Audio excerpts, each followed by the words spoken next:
Today we are going to read chapter 6, Wishing. This is a short poem written by Ella Wheeler Wilcox. Now read this poem to find out how we can make the world a better place. Do you wish the world were better? Let me tell you what to do. Set a watch upon your actions, keep them always straight and true.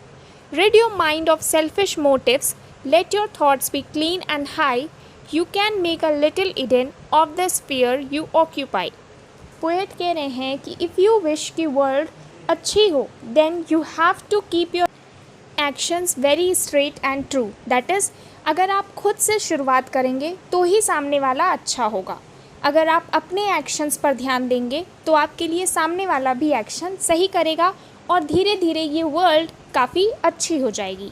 Next the poet is saying, do you wish the world were wiser? Well, suppose you made a start by accumulating wisdom in the scrapbook of your heart. Do not waste one page on folly. Live to learn and learn to live. If you want to give men knowledge, you must get it or you give. Now, if you wish कि सामने वाला हर कोई समझदार हो तो आपको पहले खुद से स्टार्ट करना पड़ेगा. आपको समझदारी के सारे काम करने पड़ेंगे. You have to act wisely and then only your wish will be fulfilled and you will get a wiser world. Now the poet is saying, do you wish the world were happy? Then remember day by day just to scatter seeds of kindness as you pass along the way. For the pleasures of the many often time betrays to one, as the hand that plants an acorn shelters armies from the sun. Now the poet is saying that अगर आप लोगों को खुश देखना चाहते हैं तो पहले आपको खुश होना पड़ेगा. And you have to be kind and helpful. यानी आप कहीं भी जा रहे हो तो आपके लायक जो भी हेल्प बन सकती है आप सामने वाले के लिए करेंगे.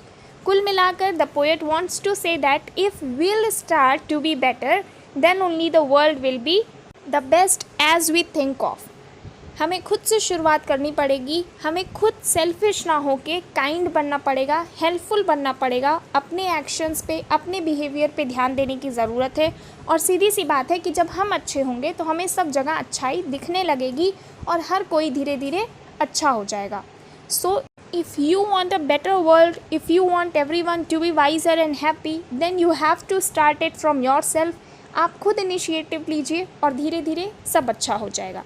This is the short poem जिसमें पोएट कह रहे हैं कि विश करने से अच्छा है आप खुद से स्टैंड अप लीजिए और खुद से शुरू करिए. आई होप ये पोएम आपको समझ में आ गई होगी. Go through the poem once again. It is very easy. I hope you have enjoyed it a lot. Till that, good day.